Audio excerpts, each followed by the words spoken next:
Hi, hello everyone. Welcome to the Leading Forum on Private Equity and very welcome to this wonderful panel, Scaling in a Pandemic.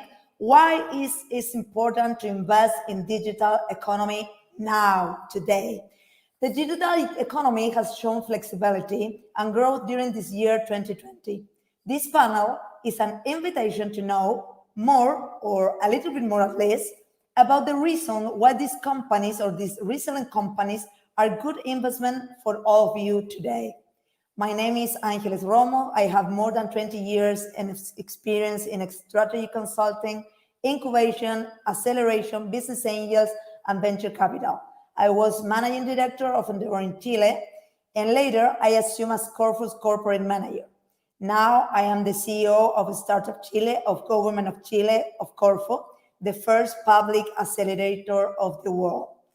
So thank you very much for being all of you with us today. I hope to have a wonderful panel to discuss with beautiful entrepreneurs.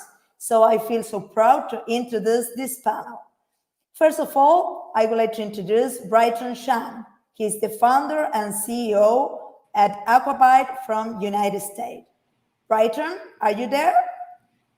Yes, hi. Yeah, I'm here. Hi, how are you? Good. Thanks for being with us. Also, I would like to introduce Eduardo de la Mayora. He's the founder and the CEO of Betterfly, previous Burn to Give. I would like to know a little bit about that. From Chile. Hi, Eduardo. Are you there? Hello, Ángeles. Yes, I'm here. Happy to be here. Good evening, everyone. Good afternoon. Thank you very much for being with us today also. And Antonio Migliori, founder and CEO at Mova from Argentina. Are you there, Tony? Hi, Ángeles and everyone. Yes, I'm here. Glad to be here. Good day to everyone. Thank you very much for being with us today. Maybe you can tell us a little bit about your companies by yourself, just to know a little bit about that. Brighton? Yes, so yeah, great to be here. Yeah, just a bit about our company, AquaBite. We've been around for a couple of years, and we build technology for fish farms. What it is actually a camera AI-based system that monitors the fish in the pen, and it can determine the weight and health and growth of the fish. We started as a collaboration in Silicon Valley and developed the technology starting in Norway with the salmon farms there. We also opened up our office in Chile in Puerto Montt, where we're also working with a couple fish farms in Chile as well, and also in Scotland.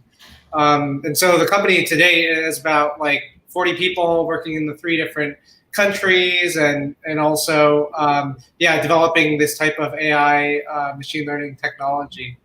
And happy to share more as yeah, we progress. Well, congratulations. Thank you very much. What about with Eduardo? Yes, so I'll start with where we're Betterfly, previously or formerly Burn to Give. We're basically a platform for the future of work, and we created this subscription that improves, inspires, and protects lives. And we use technology and data analytics to help each person live their best life. And how we do this is that we inspire healthy living by giving back. Your healthy habits such as walking, running, meditating, saving are converted into a charitable donation, such as planting a tree, feeding a child, and also a life insurance coverage that grows with no cost and that people can build with their good habits instead of their wallets. So we recently transformed ourselves from Burn to Give, which started as an app to recycle calories. And last week we announced the new shift into our new brand name, Betterfly. So happy to be here. Wonderful. And yeah, thanks very much. And I guess we are going to talk a little bit more about that as well. So Antonio, let us know a little bit about you or your company. Well, thanks, Ángeles. Actually, I'm Tony for everyone, so it's easier for anyone in English. Actually, Mova is a digital platform of urban logistics providers. It has a focus on direct-to-consumer and e-commerce. What we do is we capture idle logistics capacity and transform it into high efficiency, low cost package solutions, including same day shippings. But the nice thing here is that Mova is actually not like a regular last miler. What we do is we build a product and we use it in some geographies while we deploy it in different ones through a license. So we are going very fast from one country in this January to 7 today, including 5 operated by us and 2 others in this licensing model that we do. Wonderful. Thank you very much, and congratulations also. Actually, it's very, very inspiring to review your experience and how you have managed the growth of your companies. We seek in this panel to demonstrate that the innovative and the digital companies are a great opportunity, much more for today, since you were exempt for the negative effect of the pandemic and found new opportunities from the others. So your experience here is absolutely key to demonstrate the issue. Thanks very much for sharing with us your experience and what you are doing for reach this. So traditional resilient planning doesn't do enough to prepare for pandemic situation, obviously. You had a plan for the year 2020 when we start this year, and suddenly you were in front of a new, absolutely new scenario. So first of all, I would like to know and to learn on how you and your organization improve your responses. What changes in your companies you had to make, and how long did you take to react? What is your experience, Brighton? Yeah, so certainly I think there is a couple things for the pandemic. First is certainly we have to work remote, not from the office. And so because we already were sort of a remote company, that was a bit of a natural transition, but certainly everyone working from home and collaborating with each other. I think another thing we did was we had raised another round of funding at the beginning of the pandemic just to make sure in case, for whatever reason, things didn't go as well, we had enough cash to support ourselves. Now, I think thankfully people continue to eat, so they were still buying fish and salmon, but certainly that was another thing we did to prepare. And also, I think just more generally, empowering the different managers in the different regions to make more decisions and to work better together. But it's a little bit tough for us because we also have to go out to these fish farms to actually install the equipment. So we're working through a number of those restrictions, but otherwise we're able to manage during the pandemic. What about you, Eduardo? Yeah, so in our case, I guess it's been a really crazy year because we were kicking off our Series A round of fundraising beginning of March, end of February, right? And then suddenly COVID hit, right? And I would say that the last 6 months has been, the strategic change that we've made is focus on building technology versus launching. We had planned launching a new product in April, and we waited until August, September to do so. So that was a strategic decision that we made. But we kept, there's a luck component as well. And we've been for 2 years building a platform for the future of work, and the future of work got here, 5 years earlier than we thought it would. And that of course was a good tailwind in our business model. But I would say it's getting used to working remotely, as Brighton mentioned. We're a 60 people team. When we started Coed, we were 23, so we've almost tripled the team, and we're going to end the year we're going to multiply times 4 the team towards the end of the year, and that has been precisely because of COVID, right? And so we've made a lot of decisions. I mentioned one of them to adapt to what's happening in the world today. And at the core of our value proposition, which is this life insurance coverage, we accelerated that deployment and giving access to people, and employees because of what's happening in the world. So that's another maybe strategic decision that we made, that we accelerated our launch of that product, which is something we had planned for the end of the year, and we launched it at the middle of the year. So anyhow, it's been a crazy 6 months, and some of these things that have happened are, I would, embedded in our business model, and they were going to happen eventually, and others we accelerated or we pushed back a little bit to adapt to what's happening in Chile and in the world. Yeah. Well, thank you. It's a crazy year for Eduardo de la Mayora. So what about with Tony? Well, there are some things that both Brighton and Eduardo said that like a mirror what we did. But for instance, we went through from 20 to 60, exactly the same thing that Eduardo said. But what we actually did was to take several hard decisions as soon as this situation started. For instance, in a week, we were out of the offices in the 3 countries in which we are working. Like immediately, we will not start thinking what will happen in the future. We just terminate.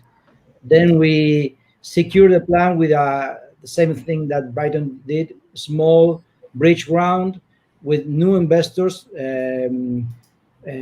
And also we made a salary reduction for the top management, not the whole team, only the top management, to secure like money to end of this year. And then we start preparing ourselves for the volume that it was about to come. It was like easy to understand that people getting locked, things still have to be delivered. So the volume was about to come, and we started hiring more movers. We don't actually hire; we add movers or add contracts to the company. We cover the regulatory side prior to going to the press, and then we went to the press. So we met like a sweet spot in which the press was pushing us, the volume was out there, and we were like growing like extremely rapidly. And nowadays we are actually we have been going up to that initial decisions very, very fast towards where we are today. Now let's say the challenge is to keep growing at this path with no such a huge wind tail that we had a month ago. But that's actually what we did. Very hard from the very beginning.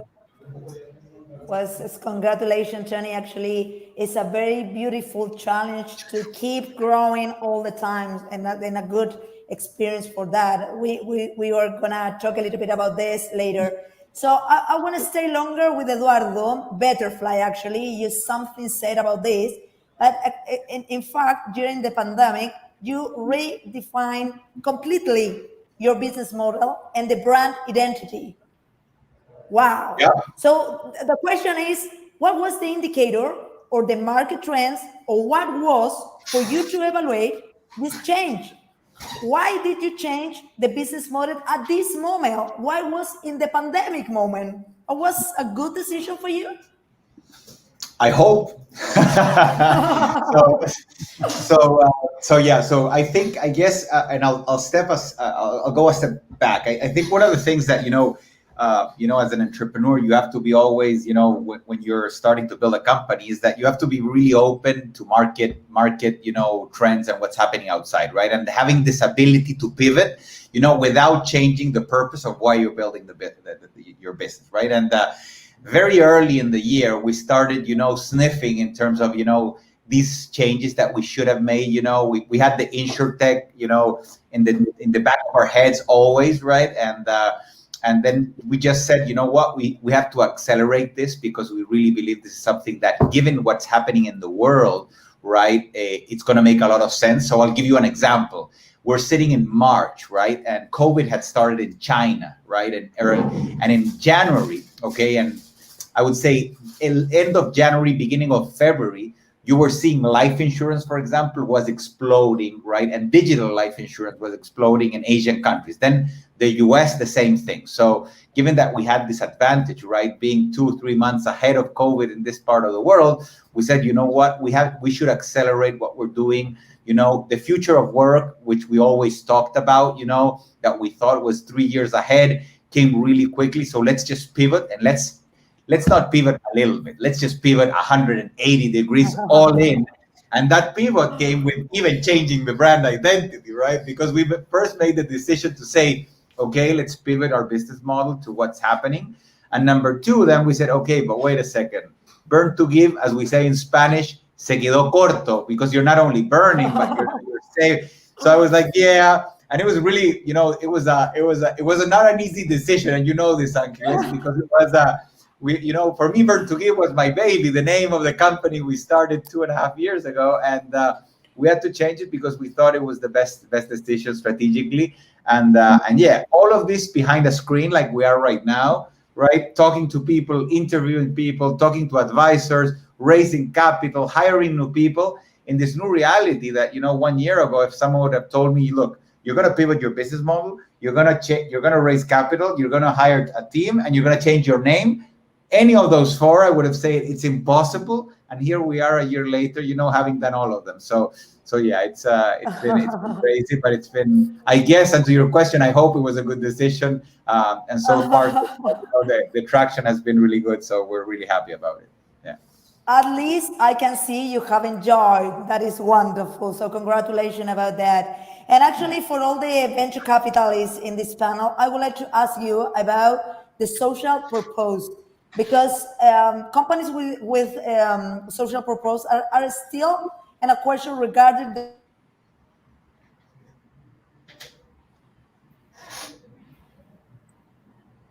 I think we lost Angeles. Yeah. Yes. I thought it was me. So profitability.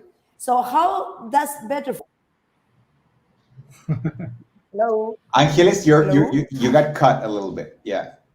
Okay. Once again, so companies with social purpose are still in a question regarding their profitability.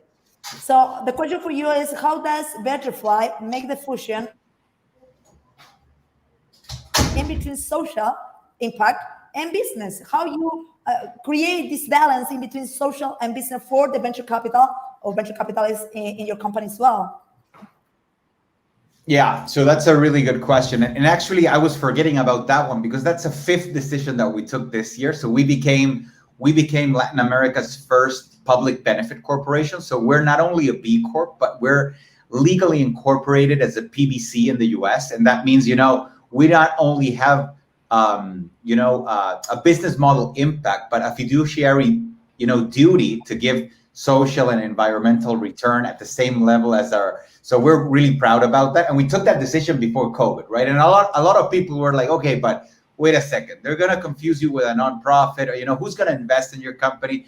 Well, guess what? 6 months later, right, we raised this really successful round. And I would say in our case, it's blending profit and purpose in our business model, right? And going to Butterfly, what we do, right, we have this subscription that has not only embedded, if you want, fintech solution in it, a flat fee subscription for employees and companies of all sizes, but it has embedded social impact. So the more we grow, right, the more social, environmental impact that we create. And it's a direct result of the growth or the economic or the financial return that we have is the environmental and the social return that we have at the same time. So it's embedded, same as, there's a lot of talk about, embedded fintech, embedded insurtech. Well, we have an embedded social impact as well. And there's absolutely no way for us to grow without creating social and environmental impact. So that's deeply embedded in what we do. And the venture capitals and, like Alaya and others that have betted on us, and invested in us, see this combination of profit and purpose, that they don't need to be separate. They can be put in one solution. And in our case, again, it's a subscription, a socially driven or purpose-driven Netflix type subscription. Yeah. Absolutely. Well, congratulations. So I would like to talk a little bit with Brighton about AquaBite. We know today is a wonderful day for AquaBite, and I would like you to tell us a little bit about that. Oh, well, okay. Yeah, we actually got the news, launched the news earlier today that we're actually the first company in the world, like really, that can allow farmers to count lice automatically. And it's allowed by the authorities. So the Norwegian government approved our device for automatic sea lice counting. So what that means is like every farmer in Norway and also around the world needs to monitor every week, every pen, count 10 or 20 fish by hand by looking at the sea lice. And so they can use our camera to be able to count sea lice automatically and report those to the authorities. And so this is both kind of a approval for the farms to use it, but also a step in the right direction to say that even the government is embracing AI and big data and seeing this as a direction for regulation and policy. And so it's, yeah, that news just came out, and it's very, very exciting. Wow, it's congratulations for that. Actually, it's a very big opportunity for you, for your company, for the complete industry. So wonderful for you and for your company as well. So that during the pandemic, you had to adjust your supply chain.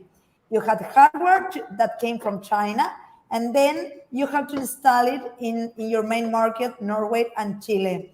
While you have this geographic component at first, then the service is remote but digitalizing a traditional industry.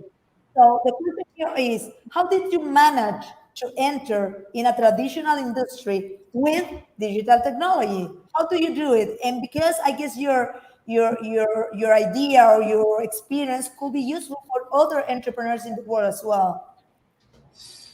Yeah, well, I would say, I mean, for us, we are a technology company, but we're also, in some sense, like a fish farm in that really, ultimately, the farmer, they care about solving their problem and not just about the technology. And so really, the first thing I did was just to spend time in Norway and at the fish farm and learn how it operates.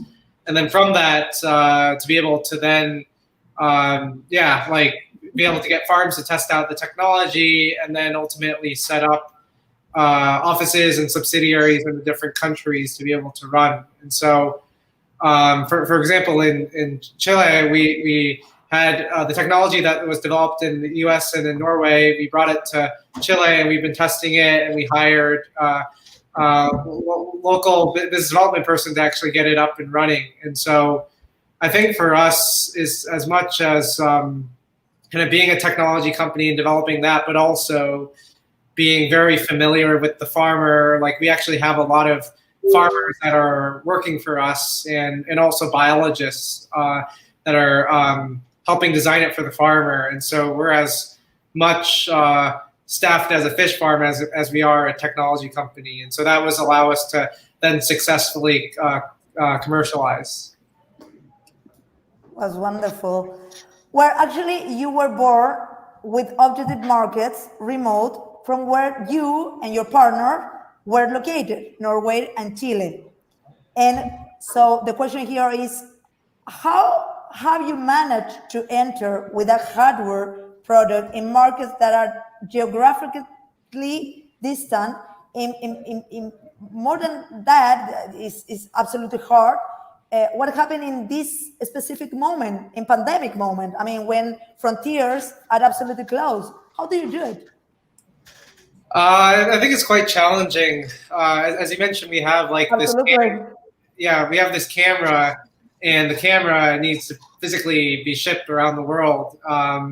Thankfully, like, Chile has a number of free trade agreements, so it makes it a bit easier. But otherwise, it's difficult because we need to manage all the hardware. But I mean, for us, in some ways, the pandemic forced us to be more efficient because instead of needing people to go out to the site, we can just ship the camera and the farmer can set it up themselves. And so for us, it's also to say that digitalization and automation, now is the time to embrace that, because everyone should be at home with their families instead of out working. And so if we can help have automation be able to enable that's a good thing. But that's to say that it's quite challenging, and there's nothing really special to it. We just sort of have to work through it, and thankfully the fish farm is also a bit remote, so there's less contamination risk. So, yeah. Great, wonderful, congratulations, actually, very, very exciting. And Tony, go ahead. You say in the introduction, you say we have in front of a big problem, and actually, your sector was positively impacted, logistics driven by the growth of the e-commerce.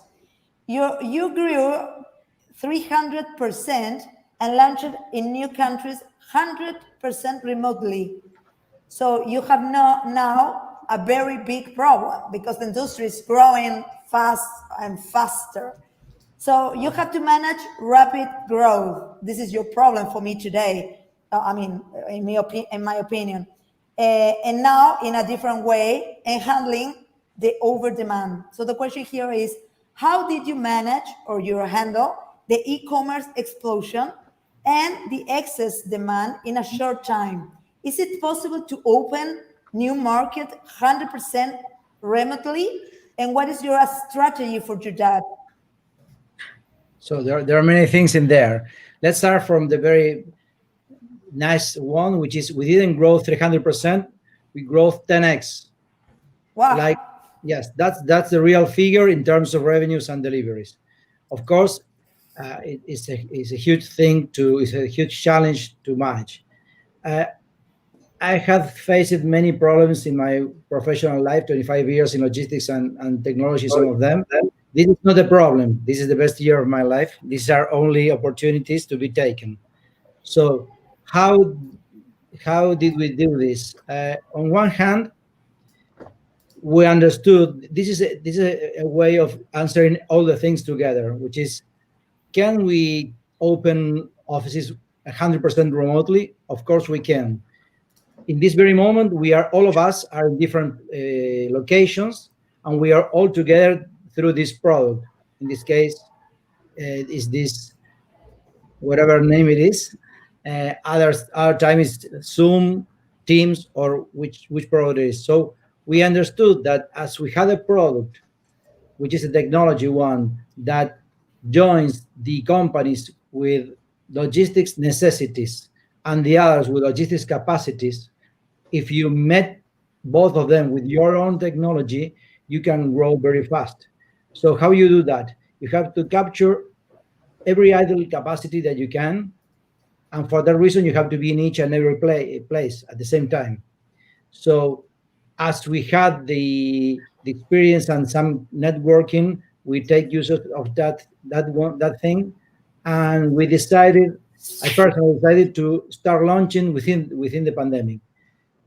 We have some experience done in a local city, which is Rosario. How do we do this? Actually, we have opened local cities like Cordoba or foreign countries like Chile for us.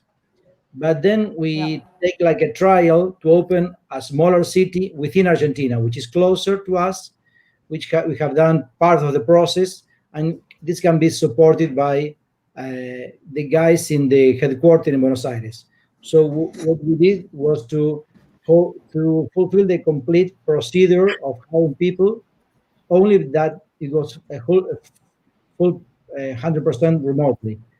When we tackle or when we get the talent there, we start with a process that we have already developed that includes people from operations, sales, technology, finance. It's a process in which we are teaching them and supporting them how to build a business.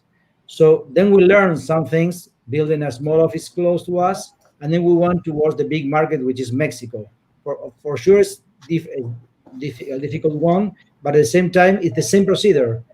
It's a screen, it's people on the other side, people on your side, fulfilling the process. Apart from that, we have opened also Peru the same way. Is this better than the old way? I guess this is better, because in the old days, meaning some month ago, you have to go there, you have to spend some time there, you have to go to hotel, make a couple of meetings. In this very environment, you can be much more time effective. So you go directly to the point. We actually are doing this like in a repeated way. We have built this process, and on the other hand, to go forward and the strategy, um, the e-commerce keeps growing and expanding. So many other players are trying to tackle the business as last mile logistics providers. What we do is to add traditional companies and some of that last milers to work in our platform. Our platform allows the returns, allows the empty spaces to be filled.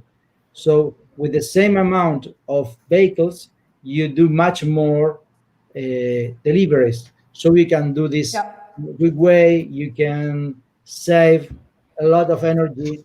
This is like combining both worlds, profitability, as Eduardo said, and the save the planet thing, which is with no additional vehicles, we are fulfilling much more volume of deliveries. We are just Yeah. using the spare capacity. Just one more thing regarding that. Let imagine an airway company, airplane that goes from full from Buenos Aires to San Francisco, hopefully full, and then it has to go back empty to pick more passengers, and they have to go full again. Yeah. That's the way logistics works, traditional logistics works. If you can have a technology that could fill the returns and part of the empty space going up, then you have a huge business on your side. That's the way we are Ab- doing it today. Absolutely. Yeah, actually, congratulations about that. And actually, my question is in the line that you are telling us. The industry is growing and growing very fast. So, what about with the other players in the industry? What is your opinion about the growing, or what do you expect about the growing of the rest of the actors or player in the industry in the coming years? Logistics is not a business in which winner takes it all. This isn't the kind of business. Even in the traditional logistics, think about, let's say, only USA. You have FedEx, you have UPS, you have USPS, you have DHL, and you have other hundred of suppliers that are competing one to each other, and they're all of them, they are living together. So of course this is a market which is growing, so it's not mature. Some concentration will succeed in the future, will be in the future. Our strategy is to be the one that is established in more countries in a shorter time, which is a competitive advantage. But at the same time, of course, we have strong players in each place. um, there are different ways of tackling this. Most of them tackle this through the deliveries way of seeing. We tackle this through technology. Through this kind of technology, you can add not only your own operations, but you can add what are actually competitors that finally purchase your technology and develop through that. So that's the way we think. There will be some concentration in the future. We guess we will be good in that very moment. Also, did, Wonderful. Thank you did I very much. answer? And no, thank you very much. It's wonderful, and congratulations for the growing of your company and how you have managed. I have a question for all of you. We hopefully, the pandemic period is ending. We won't.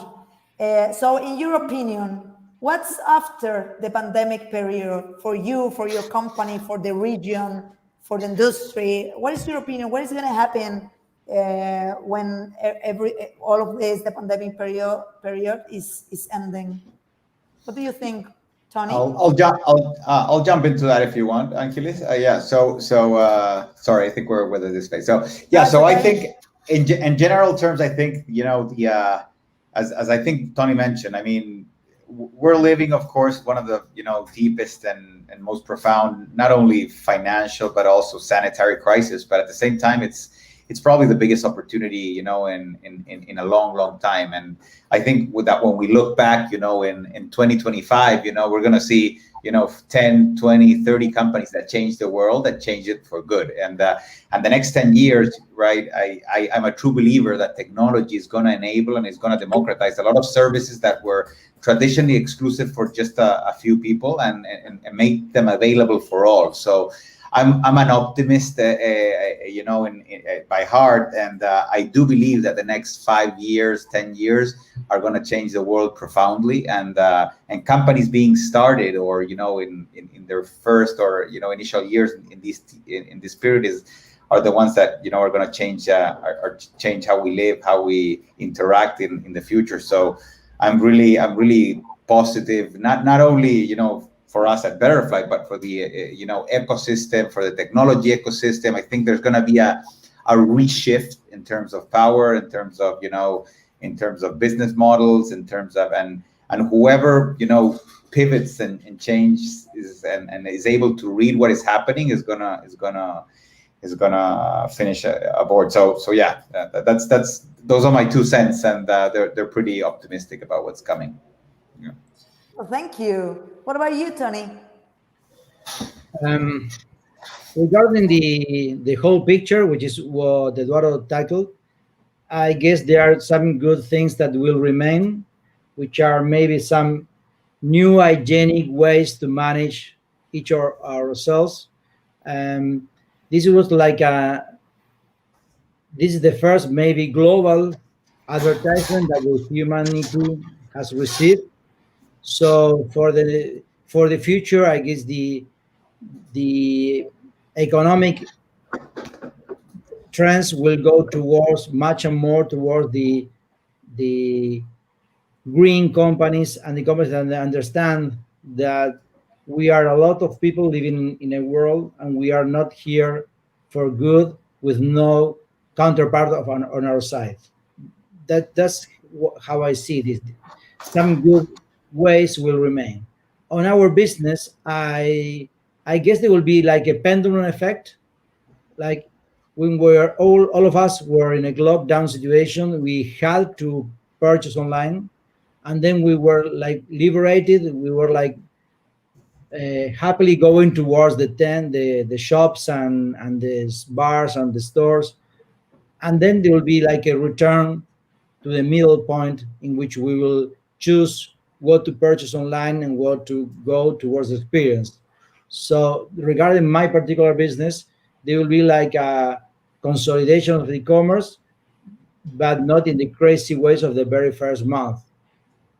As the very pandemic situation ends, then for the future, I expect this like remote thing to keep growing. We will not going back to the same old days we were before. Exactly the same days we will not be there. That's the way I think. Agree. Thank you. What about you, Brighton?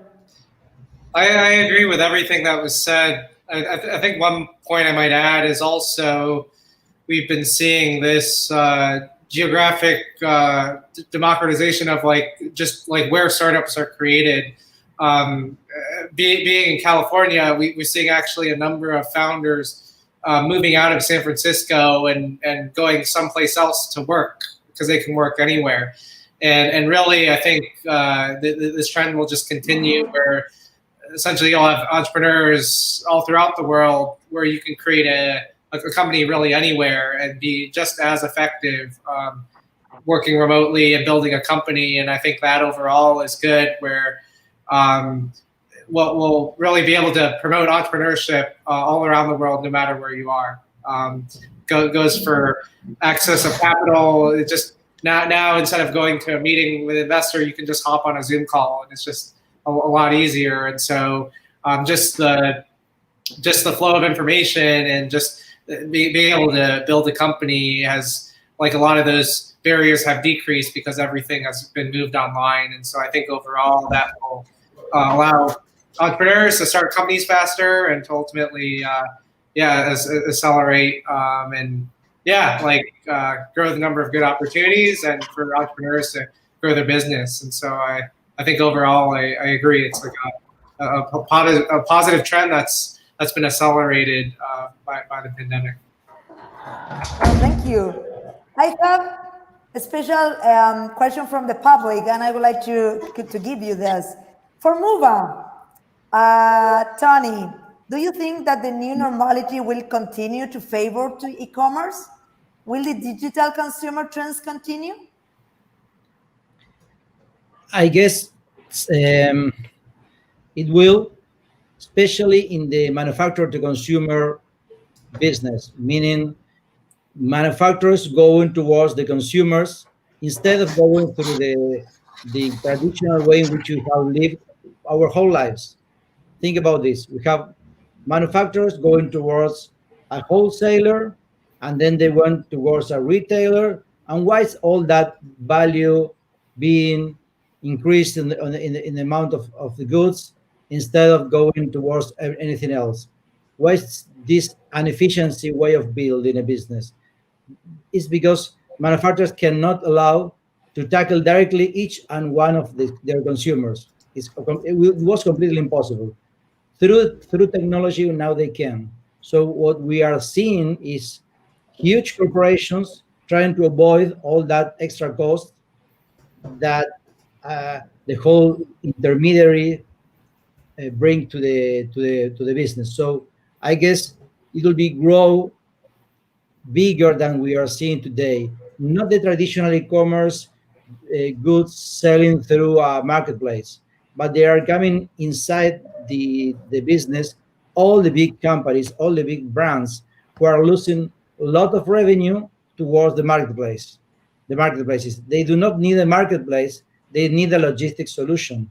When they find a logistic solution, they have like 30, 40, 50% of revenue on the air, maybe going towards them. So we are not expecting, we are seeing huge things coming in that area, direct to consumer world. That's what we think. Okay, thank you.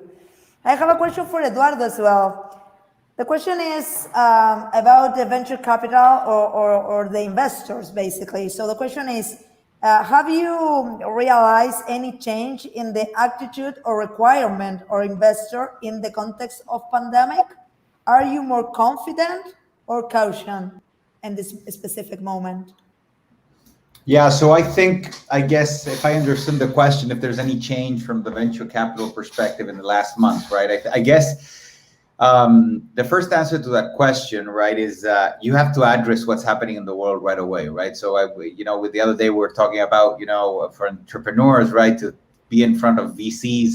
Today you have to have one or two slides about, is COVID positively affecting, negatively affecting, or how is it affecting? That's like as important as putting a team page probably today, because that's something VCs are going to ask and you'll want to explain, right? So I would say that's the first dynamic that probably changed, besides the obvious of pitching in front of a Zoom screen, right? And then I would say there's something happening today that if we compare this with the 2008-2009 crisis, right, the dry powder in sitting in front of the VCs, global VCs, right, is really high, right? So there's capital to invest, and now that vaccines are coming out, now that things are really a little bit more normal than they were, I think there's a lot of interest of VCs of coming into companies that are going to disrupt, right, or that probably their value proposition is more relevant than it was before COVID. So I think it's that's different, and I think, right, that the next 2 quarters are going to be record quarters of investment in various areas. Of course, others not that much, but yeah, I would say those are the 2 main differences that I've seen, at least in the last 6 months. Yeah. Great, thank you. I agree with you. And actually, I have the last question for AquaBite. And the question is, what are your main argument to talk about technology in a traditional and a specific industry? Did you have any problem to convince your investor, or what is your strategy to get your investor? Oh, well, I think it's varied over time. Certainly, I'd say in some ways, just take fish farming. It's it's a much larger industry in Chile than it is in the U.S. In the U.S., it's less than 1% of the world's production, and so for Silicon Valley investors there, they just have no familiarity with fish farming. They don't even know how to do their diligence on a fish farm. And so for that, it's really seed stage, just, I guess, investing in the founder and in the team and the drive to make an idea work. I think for Series A, it was more around like once we had the concept and we had some farmers interested, being able to demonstrate that we had product market fit and being able to, for example, facilitate video chats with the customers and the investors so they can ask questions and they can actually see what this is all about. And that's to say, like, I think it's, yeah, there was a geographical element to it where you have investors that don't really know about this but are excited. And also the fact that, yes, as you pointed out, it's more traditional industry, but is something that can be really transformed with technology. I would also say, just as no, I mean, I think there's been a really interesting geographical element to this where, for example, like take Alaya, there's a number of companies that are building in like South America and being able to promote this to other places in the world. I think this is one of the examples where actually the technology is specifically relevant to Chile, and that was like really exciting for us to work with Alaya to come to Chile and help get set up, and that was very helpful for us. And so I think also these type of startup programs or other programs that are facilitating global business development and making connections was just very, very helpful for us also to raise investment. And so Alaya was part of our Series A and helped facilitate that. And I had the chance to come to Chile and meet a bunch of people. And so I think all that was like necessary and very, very helpful to raise our round. And otherwise wouldn't have been possible, because this, why would Silicon Valley investor think about investing in a fish farm business in Chile? So I think those type of opportunities have been enormously valuable. Wonderful. Thank you very much, Brighton. Actually, to talk with you is very energetic. I mean, I feel a lot of inspiration from you to me, and I guess for the panel as well. So we have just some few minutes left. And I would like you to give us an inspirational message. You are entrepreneur, you know about this. We know that the digital economy has shown flexibility and growth during this year. So the important for the investors is to know that to invest in companies like yours is a really, really good business. Let us know a little bit about that. In Chile, we used to say lo bueno, lo malo, y lo feo. So the good, the bad, and the ugly. And for you, I would like to know, what is for you lo bueno, lo malo, y lo feo of investing in companies like yours? Brighton?